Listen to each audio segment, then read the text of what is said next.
Welcome everyone to Santa Barbara Forum. I'm Ed Fuller and I'm here with Rich Foster, who's running for mayor of the city of Goleta. And we're going to find out a little bit about Rich, his campaign, and why he wants to do it, and his history. How long have you been in this town? Ooh, pretty close to 50 years now. I came out in '74, went back to school, finished school for a year or two. Every now and then I left town. They say you can never come back, but I did. Spent about a year in San Francisco, about a year in Seattle, a couple of years traveling on yachts, working on yachts, but basically Santa Barbara's been home, Goleta's been home for the last 25. So good place to live. You've got some experience overseas. Yeah, my brother and I went around the world. You could buy around the world plane tickets for $1,350 back in the 70s. Wow. And that was good for 23,000 air miles, and any airline would honor them. So we had 35 flights, flew Pan Am twice, and I felt personally responsible when they went bankrupt. It was like, well, that was our fault. But yeah, no, we hit like 45 countries. Spent a couple years crewing yachts down in the Pacific, running down Panama, over in Sweden, did a 125-footer from over in Thailand over to 125 foot? Yeah, wow. That was a nice ride. Did you have a captain's license? No, I was the first mate. The owner was the captain, and we were talking about burying him at sea. So I left in Djibouti and spent $3,000 for a plane ticket home. Good thing you didn't go by Ethiopia. I mean, Yemen. Yeah, no, we weren't that far away, and we were above the Sudan, because when I left the boat to fly out, this was right after Black Hawk Down. And at the airport, I didn't have a conduit certif because the boat had left. Yeah. And they weren't going to let me on the 747 to get out of the country. And there was a little hoopla, and a guy from the embassies there going, I don't know. I said, well, what about a bribe? He said, we've already tried that. So I was out under the 747 looking for my bags, and all of a sudden he comes up, he says, give me your boarding pass. And he tears it up and says, go, get on the plane. So this plane took off with one extra body on board. Wow, that's exciting. Yeah, so it's a lot of fun, a good way to travel, met some good people. Had some experiences. Yeah, met some people I didn't like. Went adrift off of Panama with a collapsed mast up, and went up to Heart of Darkness to buy some fuel from a guy at a house way up the river where the river runs out, and then you walk on no roads. Yeah. But and jerry canning fuel back down to the boat. So there's some fun things out there. Learned a lot of things. Served me well for. So you're an author too. Did this? Have you used these travels as a resource on your? Early on, like back in the late '90s, I was working for a movie director, and we were having coffee one morning. I said, "Well, what about this?" He said, "That's a setup. What's the story?" I said, "Well, what about this and this?" And he says, "Tell you what, I'll give you the software. You write it. If it's good enough, maybe can do something with it." And that never really happened, but I turned that into a book eventually.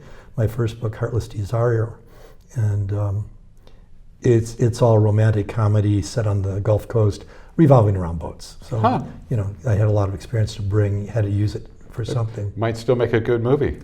It would. I'm just looking for the guy who wants to buy it. But that whole industry's changed a little bit. So yeah. So how many books have you written?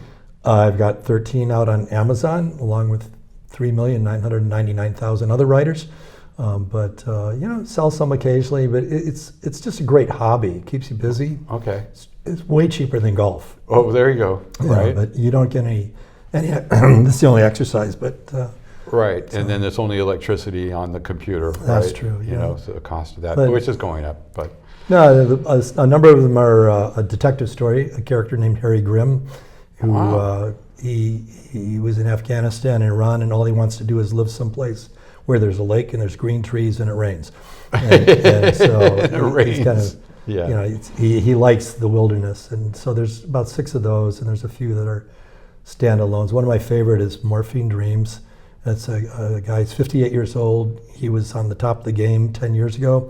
Now he's in Cottage Hospital with prostate cancer. Wow. It's not looking good, and he starts reminiscing about the past year. And as he talks about the past year, when he comes to a holiday, he begins talking about, passing out Valentines in kindergarten or second grade. When he comes to, then he goes on to when Julie thought I was buying her a ring on Valentine's. And so you progress through the year, this story of 1 year? He did all that in 1 year? Well, he keeps reflecting back. So it's a so one-year story. And his life flashes. he's reflecting back on his life, right? Yeah. as he's in the hospital, and he's reviewing himself, going, Okay. What he should have done. He says, "Have I learned anything? Yes.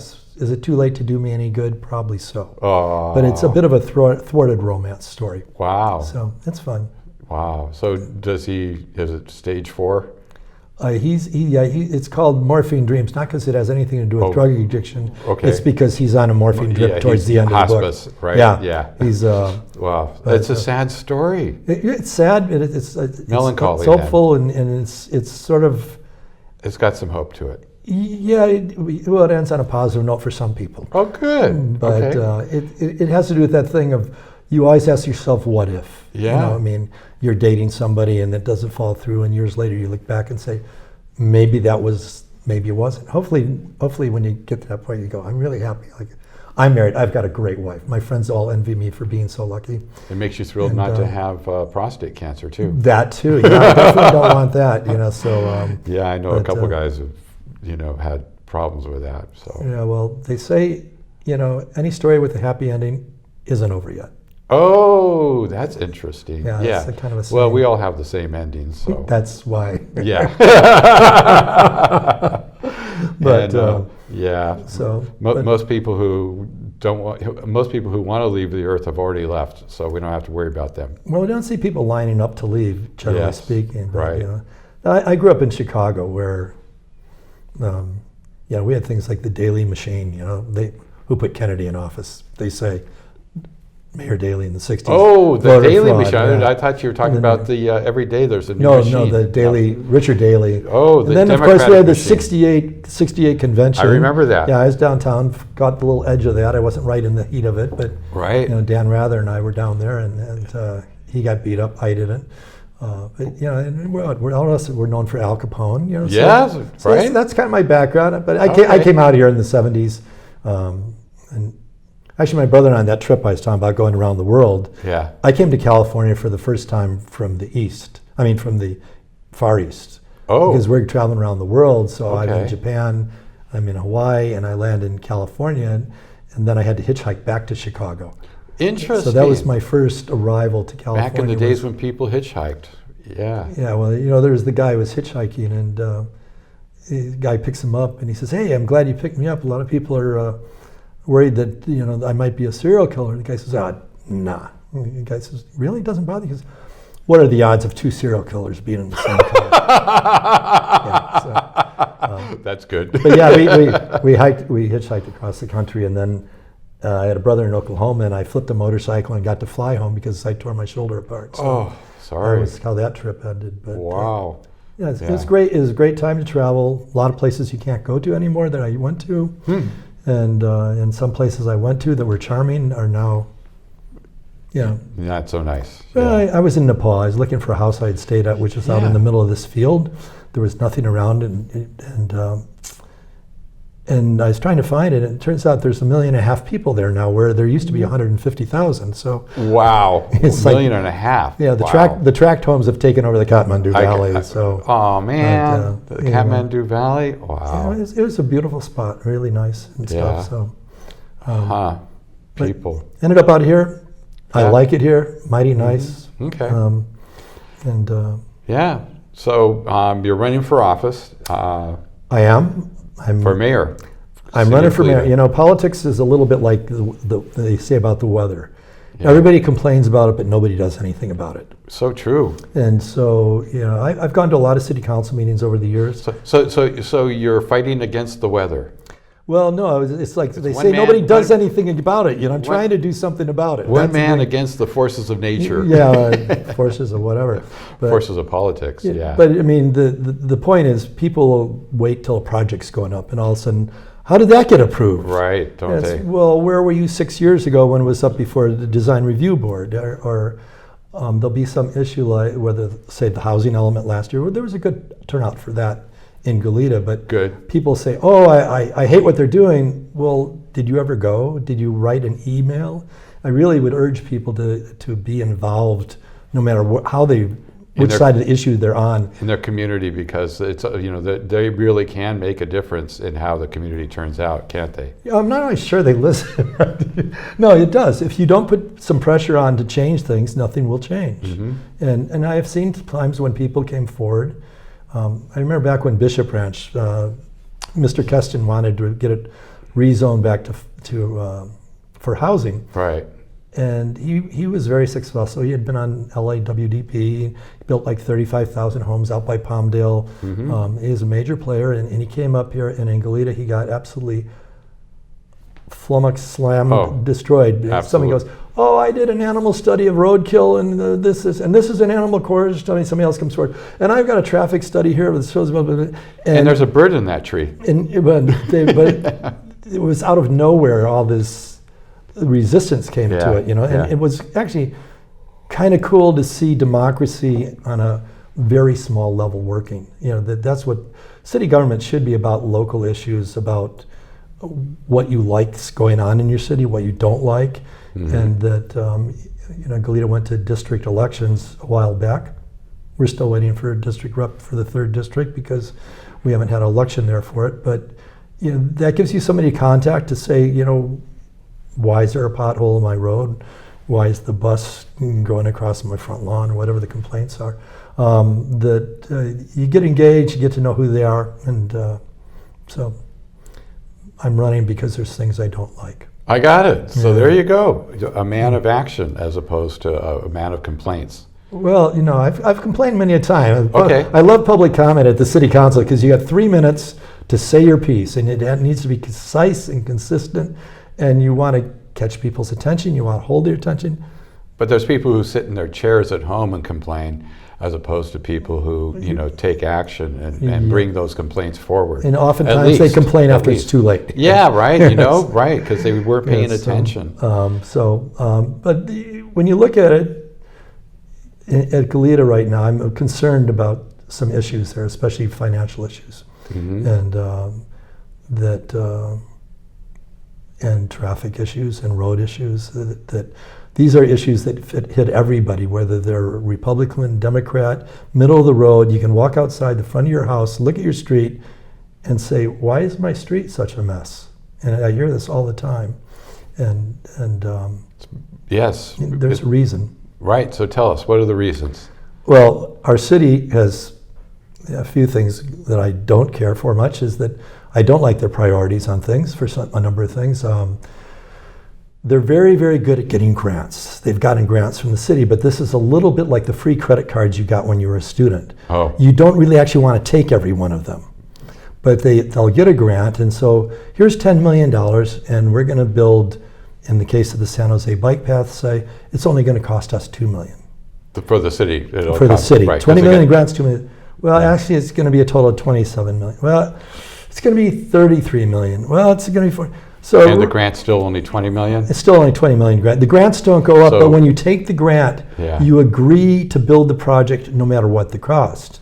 So it goes from $2 million out of the city's pocket to 30 million. Yeah, but a $10 million out of their pocket. No, right? 30 million out of the $20 million in grants. 30 million. It's a $50 million project. It went from 20 million or 22 million to 50 million. Yeah. 22 million to 50 million. So 22. That's. And they haven't actually put it out to bid yet. It's coming up where they're going to put out to bid for the north and south portion. So if it's like everything else that's gone to bid lately, it'll come in at even higher than that. I mean, and so they only have 20 million, but they're going to be on the hook for maybe another 50 million. They aren't. The taxpayers are going to be on taxpayers. The hook. Right. Yeah, we are the. Part of it's great. The passage, where the traffic gets bad on 101, they're rebuilding the bridges. Right. And Caltrans has, because the city funded it, put a bicycle undercrossing there.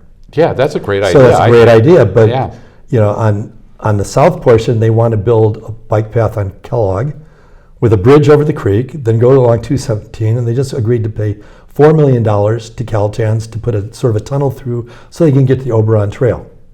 Well, if you just take Hollister under the Wait, wait, 217. wait. So where's the Oberon Trail? It's the bike path that goes all along out to UCSB. Okay. From Modoc Road, Oh. behind the whole Turnpike area, up to UCSB. Right, It's a so major commuting It's thing. behind the attractive houses Yes.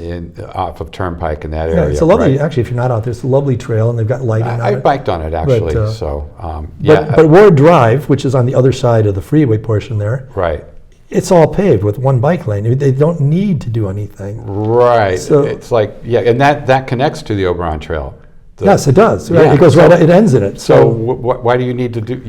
I've asked that question. Well, this is what they wanted at first, but things have changed. We have a train station, which SBCAG has funded Well, 17.2 I don't know million if you in. call a platform a train station, but No, they want to build a train station. Oh, they want to build a train station. We have a platform. 2 million people in New York commute off a platform like that every day, except they have ice and snow. I've used it. You know, Okay, it I've used works. it, yeah. You know, there's even parking there. And that's- not too many people use it. No, And right. totally, I mean, each year it's about 150 people on the average daily. But they bought the old direct relief building, which is 2.5 acres. Right. And they have a grand and glorious plan for a train station that they spent $3 million designing. What? They spent $3 million just designing yeah, just it? designing it. Yeah, it's hard to believe. But it's easy to spend that money because SBCAG has given them $17.2 million in train rail transit funds towards this project. Wow. But do we need it? Yeah. Because the bids just came in, they were projecting it would cost, the final construction cost would be 16.5 for the train station. The closest bid was 17.3. Yeah. High bid was 25 million. 25, So once yeah. again, and so We the don't know where total it's gonna cost of go. the project's about $27 million. We need a fire station 10, Outer Goleta. I don't know if people have seen the sign. The one- Right by Sandpiper Golf Course, there's a sign that says site of fire station. There was a gas station there at Hollister and 101. Years ago. Right, Yeah. where it crosses over to the east side, right? Right. You know, there's an overpass there, the Yeah, Winchester. it's right at the Winchester Canyon overpass, and they, Right, and they Cathedral acquired the Lakes land. They did the ties up. drawing. Yeah. I forget the gentleman who developed the Hideaway. He wrote a Yeah, check for $1 million right next door towards almost. the trains, towards the fire station, Uh-huh. and $1 million. you and wrote it a was check. going to be 7 million, and then it's 8 million. Last I heard it was 25 million. And they go, well, we don't have money for it. Well, since 1967, they've identified a need for a fire station in Right, Western Goleta. Western Goleta, And they yes. said, well, maybe we can wait till 2027 when our memorandum of agreement with the county expires, and then we can make them pay for some of it. Wait, the memorandum doesn't expire. It does in 2027. There's How does one. that? I don't know. That's what it was. It was a limited one. That's what they're discussing. The agreement as far as the city absorbing all the cost of construction. Oh, for the fire station. For the fire station. Okay, yeah, because the tax split between the city and Oh, the no, county. that never, yeah, that's eternal. That's the pass-through tax. Well, that's, That'll be going on till the end of the earth. yeah, well, that kind of brings us to another thing is, in 2022, Goleta had, they want a 1% sales tax rate increase. Right, and people And- voted for that, thinking that the world was going to be all rosy, Yeah, better. that they were going to fix our roads. There were signs everywhere, fix our roads. The city council, when they first discussed it, said, well, we can put 50% of this estimated 10 million towards fixing our roads, because at that time we had a $43 million road deficit. Okay, And- wait. So you want to explain road deficit for people? Yeah, the roads are falling apart. We don't have the money to fix it. Oh, and and they just keep getting worse and worse, right? Yeah, they're basically, Charlie Ebling, who was our public works director, he just bailed out and went to Ventura. He told me that it takes $12 million a year to maintain our roads Just to keep adequately. them, yeah, just to Okay. keep them satisfactory. 4 years ago, the city council gave them $0 for the public works. Oh, isn't that department. nice of them? Yeah. 3 years ago, they gave them $75,000. 75,000? Yeah, Out of 12 million? That's to take care of 89 miles of road in Goleta. Yeah. And then the 5.4 million, and then last year was 4.4 million. So And- they're finally getting around to spending some money, but And- they're way behind, and they're not even spending it as much as they need to on an annual basis. Is that correct? That's correct. I mean, they're spending about a quarter what they need to spend, although now they're up to about half on the 24-25 budget. But the problem is, as the roads disintegrate, your cost per square foot skyrockets. Yeah, it's Yeah. a geometric progression, basically, or parabolic curve, right? You can patch crack with tar guns, Yeah. and that's about $2 a square foot. Yeah. Okay. Which Goleta has one, except it broke 6 years ago. They don't do that. But by the time you get down to where you have to go down, dig it out, recompose it, reconstruct it, Oh, yeah. you're up to $12-14 a square foot and As climbing. opposed to $2. So if you drive around Goleta, you can see where some of this money is. Now, they are starting on some road work now. They're trying to make you think they're fixing the world, but it's still nowhere near So enough. why don't they understand that these roads belong to the community and it's a trust that they are responsible for as the elected representatives and at the city level? You know, that they're responsible for maintaining them for us. You know. Well, we had very tight times between the COVID. You know, we only had $2 million in marijuana funds, and that's fallen somewhat. But the reality is, the reason is they have too many grant projects. Oh, And it's that they're responsible for paying for the difference, and the things keep costing more. Right, and they so have too many. They're juggling in the air. You know, Okay. that you know, Lake Los Caneros, for folks who love that park. There Sure, was a pedestrian bridge across the creek, and Right, that's somehow falling that was going to apart. cost $1 million to replace because of being near wetlands and Yeah. and stuff. And there has been talk of just by putting a shorter bridge up farther, but they took the $300,000 that was set aside to design that. These numbers always amaze me, how much soft cost $300,000 is to design. design a bridge. That's how long? Oh, and it's just Yeah, pedestrian. it's probably 150 feet long, Okay. zigzags. Yeah. Yeah. On any government project, probably the construction cost is probably less than 50%. Everything else is your soft costs, your design The fees. actual your physical is only about, wow. Yeah, so that That's you know, a horrible. Cold Springs Bridge was $4 million when they put the fencing up, but the construction cost was $900,000. $4 million, and the actual construction was only 900,000. Yeah, Oh, isn't that great? I know. And then some guy pulled up and stepped over the edge, anyways. Yeah. So Oh, yeah, the Cold Springs it's Bridge. still Right, insane. yeah. But I mean, but that's true of all things. So sometimes when the average person looks at these numbers, you kind of go like, "Wow, where is it?" But we are a contract city, which means that we're not a big enough staff to do everything in-house. We do sub out a lot of stuff, either for design work, and some of them are very, very good people, but way too often staff is not road herd on the contractors. And so if you look at the agendas for the city, every week that they have a meeting, you'll see the consent agenda, extend the contract for 6 months and increase the cap by 50,000. Extend the contract through 2020. And there's very seldom any discussion as to why. Huh. And a lot of the time, some former city council members have told me what it is that staff has not demanded performance or else. Yeah. And so then it's too easy to just say, well, it's, we'll just increase the price. And it's, Well, you got to pay a certain amount for them to even keep the plans on hold, right? well, that's the thing. The more projects right now, if you look through their thing, they have 91 future projects. They think ideally, in the ideal world, Wow. would be really wonderful to do. Wow, it's 91 But- projects that could make Goleta a better It would community. make us a garden paradise of others. But the problem is somebody sat around and spent time writing up these 91s. Somebody Yeah. spent time typing them up. And somebody Yeah. they have a very good website, a lot of great information out there. Yeah, But there's a lot of staff time that's consumed. A good example of something that annoyed people in my neighborhood is in 2008, SBCAG set aside $7 million for an overcrossing between Glenannie and Winchester Canyon. So because that it's- overcross would go over the freeway, and it was to go between Glenannie. I mean, it was going to be put it in would come place in about where San Rosano is, about halfway between. Elwood Station Road. Near yeah, Elwood that Station was Road. one of the possible locations. Actually, the preferred one was a little bit further west at San Rosano because the road goes up there. Oh, yeah, and so you wouldn't have to do as much fill or change. Elevation, Yeah. right? Yeah. And the numbers got up, but in 2019, what was their name? And a firm did a presentation. They showed where they could do this. They'd only have to use one parking lot on the south side, and there'd be no effect on the houses on the north side. And they estimated at the time Okay.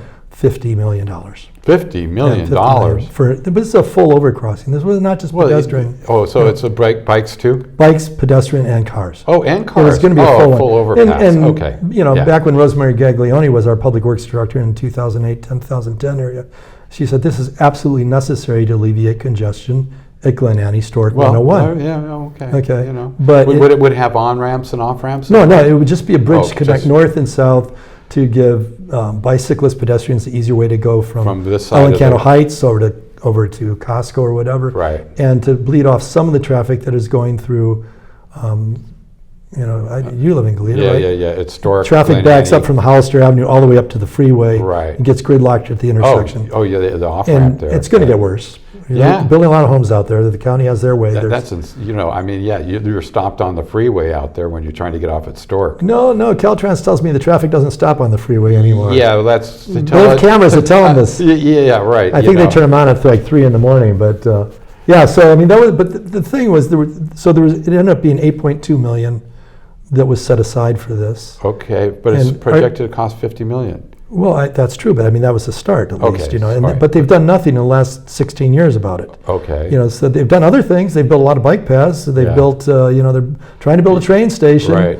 and they've spent a lot of money. But they had spent several $100,000 on proposals and design works, and then they did nothing with it. All right. And they asked SBCAG to take that money and put it into strangling traffic in Old Town by Goleta, because they're making that Hollister Avenue into 1 lane each way with diagonal back-in parking.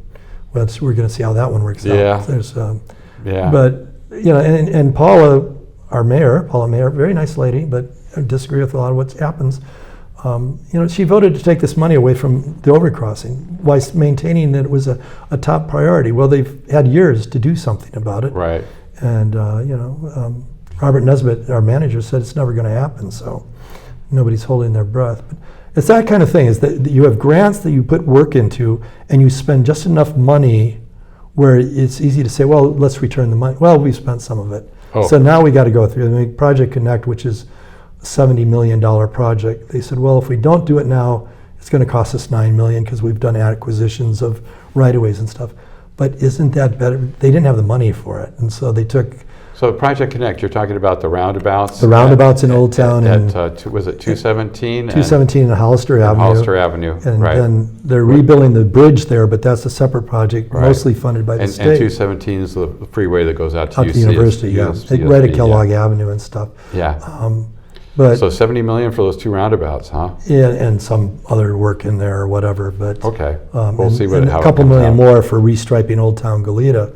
Right. So, but the question is, reasonable person say, is this a necessity? Do we really need this? That then they like to talk about how dangerous Old Town is. Well, Kimberly Horn did a study, and out of the 10 most dangerous road segments in Goleta, Hollister Avenue in Old Town wasn't on it. Really? And out of the 10? Out of the 10. And out of the 10 worst intersections, Old Town wasn't on it. There's one intersection in Old Town that is bad, a lot of vehicle accidents, mainly because it's poor sight line. They say, well, it's horrible for pedestrians. From 2001 to 2020, there was no pedestrian deaths in Old Town, but there was one over on Kyriel on the other side. For 20 years, there wasn't a death. No. Was there an accident? There's been some car accidents. But I mean, with pedestrians, were there any? None that were. Injuries? They didn't give them just specific little things, but in Old Town Goleta, there's 6 stoplights, 2 fully signaled pedestrian crossing lines. Right. Okay. Sure. So.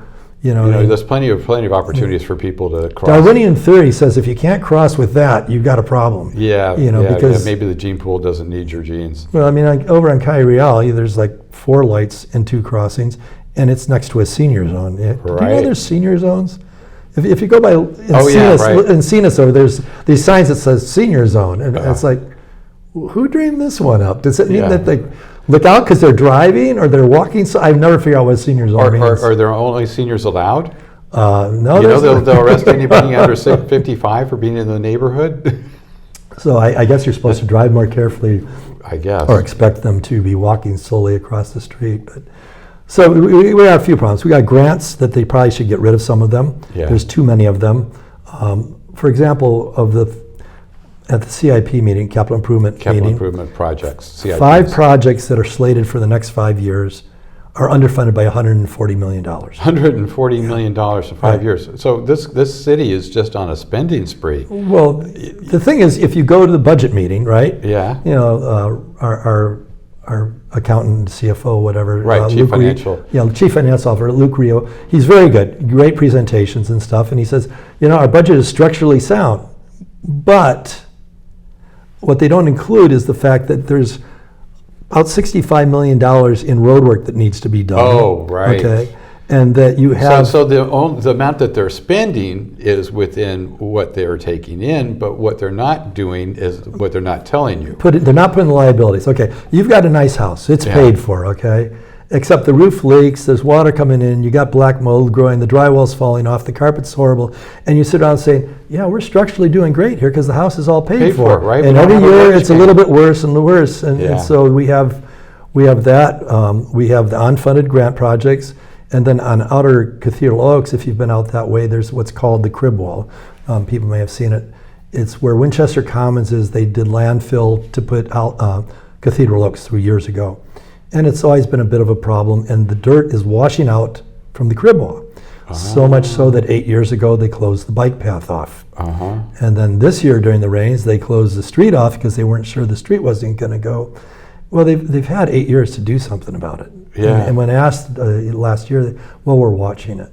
We're watching it fall away. So that was 8 years ago. It get worse. 8 years ago it was $7 million. In 2019, they estimated $17.7 million. Wow. So now they're talking about a certificate of participation where we can all buy a little piece of it. And which is basically we're going to go in debt to finance build. It. But I imagine the price is probably closer to $25 million by now. So you start adding this all together and go, wait, we've got a city budget of $60 million, but we've got $140 million unfunded here. We got $25 million that. We got projects we're starting right now. And I've gone to meetings saying, you're bankrupting us. Well, a couple people say, well, there might be some, cash flow issues, whatever. They don't have a plan to deal with it. Well, they take pride in accomplishing something, right? And the way they do that is spend money, and then they have some results they can crow about, even while they're, like you say, bankrupting us. Well, part of it is people. The bike lobby is very powerful. I'm not against bicycles, but one has to sit there and say, in an ideal world, if all the roads are great, which includes bike lanes. I mean, bicycles are suffering too from these bad roads. Does it make sense to spend $50 million on a bike lane or $30 million of the city's money when you have other things? Because I don't hear anybody coming up saying, we need more bike lanes, really, we need more bike lanes. What I hear people saying is, we need a road that doesn't kill my alignment. Well, you hear the bike lobby say that, but you don't hear the general public. Well, the irony of this, they've been big push for bike lanes through Old Town because it's so unsafe, although I've never seen very many bikes there. But then they refer to the traffic circles as meat grinders at the end. So on the one hand, they're getting bike lanes that are now being fed into meat grinders where you're going to have 4 lanes traffic this way, 4 lanes traffic this way, all coming into a 2-lane street. And cars are going to be backing into parking spaces across the bike lane. How well can you see a bicyclist in your rear view mirror? Not very well. And I mean, the Project Connect also includes doing a street called Equil. And it's about 2 blocks south of Hollister. And it goes from Fairview all the way over to Kellogg. And it is the one part that makes a lot of sense because I forget what street, Rutherford or one of them will actually connect to it. So you can start getting some kind of circulation. Plus there's housing units that have been rezoned for one end on Fairview up to 400 units, I believe it is at Yardie, and 80 at the other end. So this would be a good way for these people to get in and out of Old Town without going on Hollister. But it's also going to have a Class 1 bike path. So maybe we don't need the bike lanes in Hollister. What we need is we just use the very expensive bike lane we're building up on Equil. So I've made that point. I was on the planning commission there. That's right. That's a while back. At the city of Goleta for 6 years. 2014 to 2020. So we found out who to blame now for what's going on. Well, no, that was first off, I said that you need to put the for crossings of the freeway, you need to put the bike lanes underneath it. Because bring them up high enough to go over the tops of trucks. First off, people don't want to ride up that high a hill. Because it's just not pleasant. And second, the cost of going over the top of those trucks versus going underneath them, it's much cheaper to go underneath them, I figured, and much more convenient for people to do that. So that was one point I was making frequently. The other one was that we don't need to have bikes on Hollister. Why do we need to have bikes on Hollister? We can have them off of Hollister. Find bike paths around Hollister, and they can go on nice, quiet side streets. It's much nicer. It's more pleasant for bike riders. I mean, I still got my bike, You know, and I haven't been on it in a while, but Yeah, I used to. me too. I used to, you know, it wasn't that long ago. I was riding, you know, a couple times a day down to Goleta Beach from my place in Old Town. So, Well, there's according to the city survey, about 4% of the people commute by bikes. Of course, I suspect most of those people still have a car when they go to the grocery store, because I see very few bicycles with 2 bags of groceries on the handlebars. right, that's a really difficult thing to do. And the only street I actually see a lot of bicycle riders on are Cathedral Oaks, where the distant riders are out there in their spandex. That's right. Largely running stop signs, stop lights, etc. Recreational riders. You know, at Real there by Miners Hardware, Fairview area, we put all these little white cones up to designate the bike lane, which the problem with those is the street sweeper can't fit back there to sweep it. So now the street sweeper goes by, throws all the gravel into the bike lane. Oh, boy, you hate that as a bike rider. And as a bike rider, you hate it. And realistic, I think I've seen 10 bikers there in the last decade. I mean, it's not heavily used. I was talking to our public works director, our temporary one, Anila Boyle, and I said, why don't we do those little divots that they do on the edge of the freeway? Yeah. Because first off, if a car's drifting off the road, that gets your attention really fast. Yeah. Probably faster than hitting a white plastic thing. Well, yeah, you don't want to be hitting white plastic things anyway. No, but why would you want to put them there in the first place? You know? Well, I mean, if you're going into the bike lane, that little bump's going to get your attention sooner. Well, exactly. Yeah. Before you hear the thunk of the bike, and then you could run the street sweeper right down and sweep it off. And she said, that's a clever idea. That's a good idea. We'll see. So we'll see if it happens. Maybe we can get one. It might still happen. One ugly thing out of Goleta, because personally, I think they're really very, very ugly. But well, you should save that for when you become mayor. Well, hopefully something might happen on beforehand, because I think it's a reasonable. And a lot of the time, you know, people are looking for reasonable ideas that don't cost a fortune, and you know, common sense ideas. But you don't want to get into too much of an adversarial relationship with people, because at some point they stop listening to you. I mean, even when I was wanking my best at city council over some stuff in years past, I always tried to put something humorous in there, or something that said, you know, okay, look, we disagree, but we're not both enemies. Still humans, and, because you know, I think everybody that's on council means well for Goleta, but what they've bought into, I can't buy into, and I don't think is in the best interest of the taxpayer of Goleta. And how the money's been spent, they need it was disconcerting when they started talking about the crib wall. Well, maybe we can have a certificate of participation, maybe we can have a parcel tax, we might have to increase revenues, maybe we could raise fees. Just this week they had a big thing. We've reduced the business fee, license fee. Yeah, I saw that. But if you look at the list, they've raised every other fee. Oh. It's like, don't the right hand know what the left hand's doing. You know, keep your eye on this. No, and I will say, when they did the budget, Luke Rio, for the first time, said we may need to look at cuts, which didn't get much play. Jeez, they can't. But then he said, or we're going to have to start taking.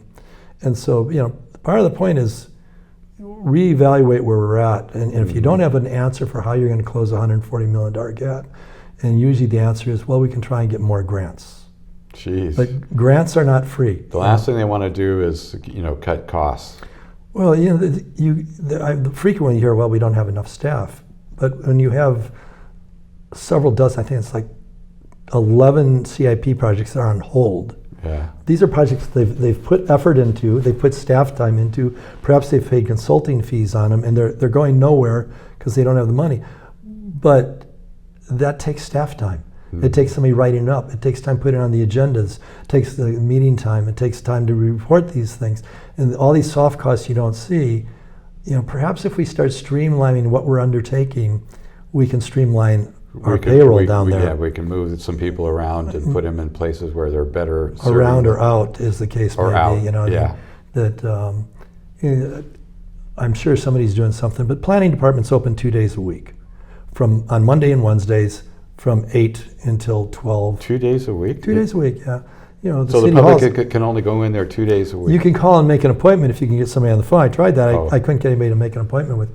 Actually, I went in there the other day, about 2 weeks ago, and at 8:23, they were still locked. I was like, you know, and that was the day they were supposed to be open? Yeah. Yeah. So, you know, I mean, it's easy to bash on city staff. I mean, a lot of people were complaining about public works, but I'd point out on Nextdoor and stuff, I said, they don't have the money they need. You know, it's that when Charlie was still here, I said, Charlie, I'm not complaining about you. I understand the problem. You know, you can't keep the roads fixed if they're not giving you any money or right. not giving you enough, and yet people expect that, so then they complain about it. But so priorities. Their priorities it's about priorities. I disagree with their priorities. I disagree with Bob Wignott and I were going around through Old Town signing petitions from people. I think they ended up cutting about 200 signatures. 50 of them were business owners saying, "Don't narrow Old Town. We think it's a bad idea. It's bad for us." From 2 lanes to 4 lanes. And from 4 lanes to 2 lanes. From the 4 lanes to 2 lanes with the back-in diagonal parking. Yeah. And how many cars go on that street every day? They say 30% of them are through traffic. So right. I don't know the total numbers. But the total amount of people. I don't heard recall 22,000. Could be, but that means if 30%, then you're talking like 7,000 of them are through traffic, which are going to go onto the freeway. Really? Well, you're not going to go through if you can't get through. I mean, that's true. Somebody's going through the other day, and I don't know what's going on. It took them 45 minutes to get through Old Town during rush hour. But in the wrong time, it takes time to get even on the freeway. That's true. It gets backed up. Right there at that choke point, with where they go from 3 lanes to 2 lanes, right. And they also have Fairview coming on. It's too bad. It's too bad that you get 3 lanes all the way out to Lake Los Caneros. Or at least to Los Caneros, right? But I mean, the reality is we only have 3 through streets in Goleta. Yeah. We have Cathedral Oaks, and now we had problems where it's closed for a while at the end there because of the crib wall. We have the freeway, and we have Hollister Avenue. Well, Cayo. But Cayo Real doesn't go all the way through. It stops at Bishop Ranch. Yes, it does. It does. Right. I mean, I wish it would go through, except if it went through, then suddenly we would see a housing development alongside of it. Yeah. But no, so we only have the 3, and I was coming back from the valley during the Gap Fire, I think it was, and I was cruising along Cathedral Oaks, and it was sunny and bright, and all of a sudden it was pitch black smoke and gray, and everybody's trying to get out of the subdivisions onto Cathedral Oaks, because none of those subdivisions in Goleta really interconnect with streets, and it was gridlocked. And so I don't understand the city council members saying our goal is to choke traffic in Old Town Goleta so it becomes a destination and not a throughway. That's not really a great sales pitch. Come to Goleta, get stuck in traffic. No, that's not a good sales pitch. The other day, Stuart Kasdan was being interviewed by Josh Molina, and he said, well, it'd be nice to make it like an outdoor mall. Well, the Old Town pretty much has the businesses that serve the community that surround it. So, and it has less than 1% vacancy rate. A number of years ago, Michelle Green, who was our city manager at the time, because the chamber was always telling them that we had to redevelop Old Town or reactivate it or something. Yeah. She says, so what's the sales tax numbers? And I don't know the metrics the city used to calculate this, but she said the numbers were better from Old Town than they were from the Cayo Real strip malls. What? As far as, wow. Right, sales per tax. square foot or whatever. Square foot, how they calculate it. So, so it's an area that's been doing very well. Right. And for the answer to be, well, let's try this, see how it works out, and we can spend another $1 million changing it if we don't like it, that doesn't make sense to me. So my basic goals are, we want to cut spending. Yeah. We want to dump grants we can't afford. I would love it if they didn't put the train station and San Jose out to bid. They have another year where they wouldn't have to pay the San Jose money back. Okay. And maybe miraculously something will change in the world. But I think it's basically just irresponsible to sign a contract, and that may be the goal. The goal may be to get us so buried under that then I can go to you, the public, and say, we hate to do this, but we need a parcel tax to save the city. To save the city, yeah. But, I mean, why did we become a city? We became a city because everybody thought the county wasn't doing a good job on roads. I was up by El Capitan Ranch the other day. The county has repaved Cayo Real out there, brand new pavement all the way to Refugio. It is a beautiful road. Wow. And yet Cayo Real from Los Caneros to Fairview is a rutted path. And so if we're going to take care of that, there's going to need to be changed priorities. They are redoing part of Outer Cathedral Oaks, but to spread the money farther out, which is not a bad idea, instead of going down and back and adding cement to make the road capable of carrying the load, because electric cars are very heavy, electric buses are very heavy. There's a lot of truck traffic going to get worse with building projects out there. They're going for something that's a cape and seal, which is good for 7 years. Mm-hmm. Well, that's good because it freed up a few $1 million to spend on other roads in town. but only if you're planning for the fact you're going to have to redo the project in 7 years. Whoa. You know, you can't wait 7 years and go, oh, geez, it fell apart already. What are we going to do? And so we need better long-term planning. We need fewer grants. We need to stop wasting time on what-if designs. Wouldn't it be swell? I mean, the train station was a $2.5 million bid for design. And then I saw there was a $300,000 increase because they decided they had to build a mezzanine for the air conditioning equipment. Now, I used to be a contractor. It would seem to me, if you're designing a building, designing in for the AC is part of the job. Right. You know, From it's the not an get-go, addition, you know. And right. then they decided they needed another bathroom for transgenders or something or other, which caused a complete redesign. That was another $200,000 Oh my. instead of just putting a unisex sign on the bathroom. I mean, we're talking a train station that's supposed to have a restaurant. What? A restaurant, yeah, Right there. It's Yeah. at the beginning of South Kellogg, right? La Patera. Robin Hill Road. And Robin Hill Road, yeah, okay. I think it is. Maybe it's Yeah. La Patera. No, I think it's Robin Hill Road. Anyway, but it's 150 riders a day, you know, which means on the weekend 600 and during the week 40 or 4. I've been there where there's 7. Yep. A restaurant's not going to make it there, but they're designing it. They're planning showers in for those who want to ride their bikes over after they take the train. And I'm sure the homeless people will love this train station. So, I don't know. Is the train station in Santa Barbara still open nowadays? Because for a while it was closed for that very reason. There was too much homeless hanging out. Yeah, I don't know. So, I will say, I heard a report the other day at the city council from the county on housing, and they have done a great job getting a lot of the campments out. So kudos to them. I want to give them credit. It was an interesting presentation. The homeless camps? Yeah, the homeless camps along the freeway. Right. It's a little bit like right. whack-a-mole, but they have gotten a lot of people into housing and Those and ones stuff, that but- started fires along the freeway? Yeah, right. Yeah. You know, it's like, you know, people start fires in their kitchen too. Either you can cook or you can't. But Well, yeah, but if you start fire in more your likely. kitchen, it's going to be your house that burns down and not the Not you the know, forest, Yeah, but, the whole side of the road. Yeah. so yeah, I mean, housing's another big issue in Goleta, and yes, it is everywhere here. But it's ironically, Goleta actually built enough housing for our population growth since 2020, from 2000 to 2020. The only jurisdiction that actually did. Mhm. What was that? The Hollister. Oh, we had a number of projects out there. Yeah. Yeah, what do they call it? The Hollister Village. The Hollister Village, which, yeah, Was but a there's lot. the problem. You know, Hollister Village, a 3-bedroom unit is $6,913 a month if you're not on a lease, Wow. and you need to make 3 times that to qualify to apply. Yeah. So yeah. that's not workforce housing. And every time we have a new project, it does 2 things. One, new developments don't pay enough property tax to cover the cost of fire and police services. Right. Yeah. And 2 is that it just tends to set a new price point for all the other stuff in town. And Isn't that I'll be honest, amazing? I don't know the answer to this, Yeah. except I think businesses are going to have to buy in some.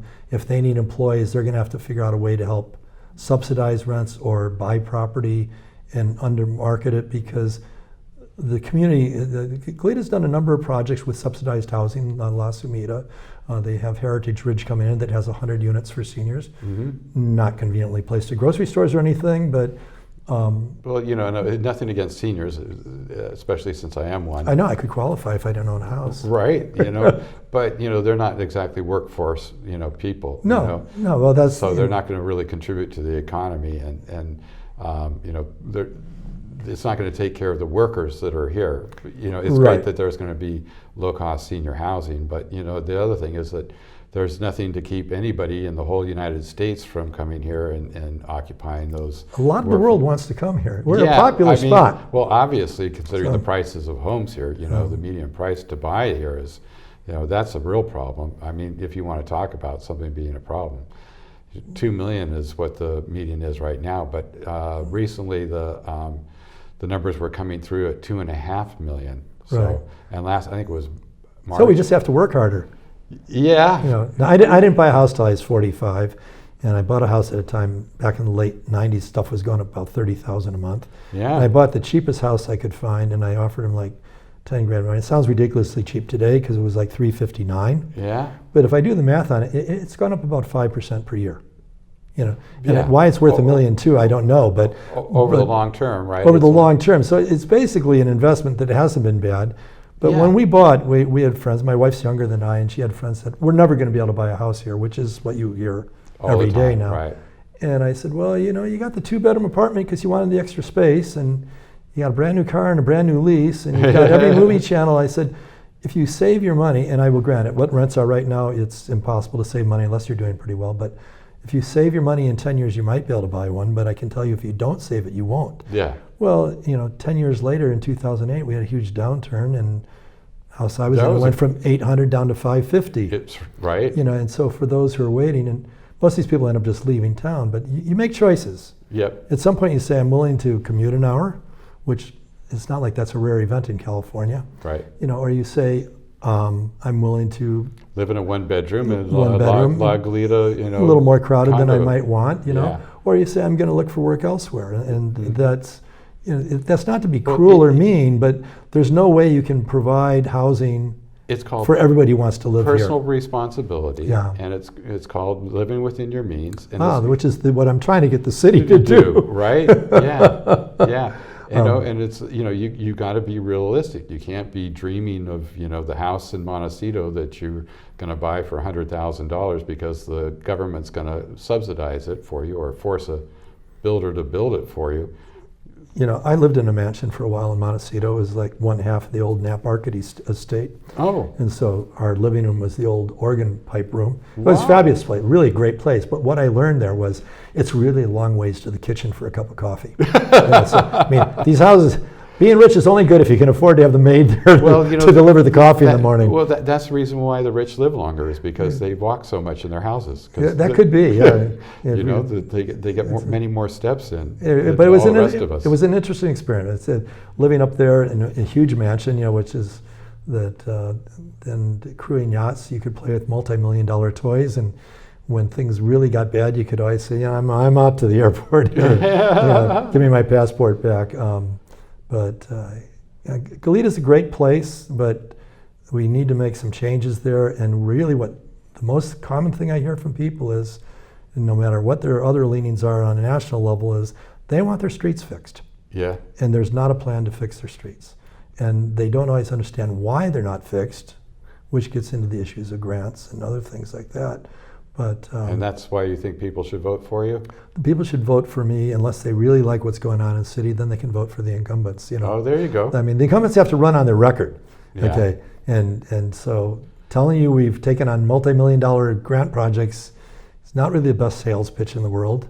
Well, not when those grant projects are going to be a liability to the city and to tunes of millions and millions. Somebody's got to pay for it. Sooner or later, somebody's got to pay for it. Yeah. You're going to. Well, let's look at the sales tax thing. That they raised our rates 1%, which, if you do the math, is actually a 12.9% increase in the sales tax. Oh, right. I put this up on Nextdoor, and somebody's going, it's not a 12% increase. Yeah, it's a 1% increase in the rates, but it's 12.9% more that you're paying in sales tax. Yeah. And at first it was 50% of this was going to go to roads.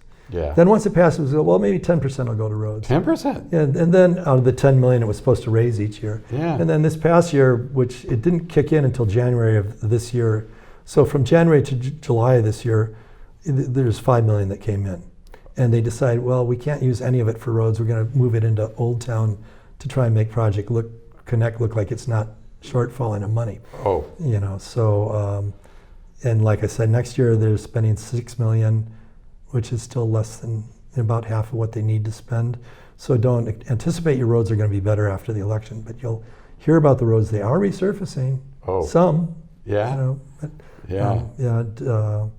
No, but there's a lot of tracks out there that the roads haven't been touched in a decade or more. Yeah, remember the street I live on was redone by the county 24 years ago. 24 years right ago. before we became a city, Could sure and use it's got some issues developing now, but nothing like some of the other ones where you get the scalloping, the thing where it's like little chunks that hop out and then you have a pothole. Wow. And our city staff goes out there faithfully. They're going through like a pallet load a night, putting cold patch into potholes. The problem is it takes 30 days to set up. So a car comes along, hits that pothole, blows it out. Then they hire a sweeper to come out and sweep the gravel off the streets. And it's frustrating for the employees. They want to do a good job. Yeah. The person, I think that may be why our public works director would decide to work elsewhere right after they started the largest project in history. So we got some issues, and it's going to be an interesting campaign. And I'd like to appeal to people on the right and the left who are centrists, whose bigger concern is fiscal responsibility. You know, you call it conservatism, you can call it living in your means, whatever, and addressing not just saying our budget's balanced, but our liabilities aren't skyrocketing off the charts. Stepping away from utopian dreams and being grounded in reality and practicalness. We live in a right? garden paradise. What can I say? Yeah. So why do we need to keep working to make it better? So well, There's I would like to certainly things maintain what we've got first. First. Yeah, there you it's go. It's like sidewalks get uplifted, seniors trip on them. I will say they get out there and they grind the humps down a lot, but that's not the ideal solution. Filling a pothole is not the ideal solution. It's a regular plan of maintenance, and there was a plan. It's just they can't stay with it. So, yeah. There were politicians that did do a more conscientious job in that respect, weren't there, for the city of Goleta? Along the way, but I mean, actually, Debbie Taranko was in charge of the contract work up until a year ago, I think it was. She said that they basically were underfunded since 2013 from what they would ideally need. We have about 89 miles of road. They want to have a rating of 70, which means that they're in good shape. And it slid to a 67 on our arterials and a 57. I think we're down to 62 or something on our arterials, like a 57 on collectors and 57 or so. We're down there, right. And we're getting worse. But once it starts getting bad, it just gets bad faster, doesn't it? It gets more expensive too. I mean, Yeah. there's the pavement engineering does the design work for them, and he said there is some inflationary stuff built into their estimates that if these roads fall off, but it's always a battle to try and keep you from going to the next level down. Yeah. And we've got too many roads going to the next level down. Right. So vote for me if you like. If you want to change some of the priorities and not to make promises one can't follow through on. It depends on whether there's other people running for the city council who will stand up and say no. We need to be balanced. We need to take care of first things first, and not things you can't afford. Right. Keep putting the city into debt or bringing up higher costs and fees for the residents, right? That's the problem is, decaying infrastructure, letting your capital assets disintegrate doesn't show up as debt. If you borrow money to fix it, now we go borrow $70 million, that was suggested by one of our council members, which is not the worst idea in the world, if you have a plan to actually pay it back and then to continue. Maintain what you improve. Neglected, if you're letting your house rot, your house is going down in value even though you still own it. Yeah. And so that's what we're doing. So I've been here with Rich Foster, who's running for mayor of the city of Goleta. Wishing you all the best. And, thank you, Ed. Pleasure to be here. Yeah, I hope I hope we'll have a new mayor actually. So we will see what happens come fall. Thank you for being here, and thank you for your time, and thank you for watching. Thank you for.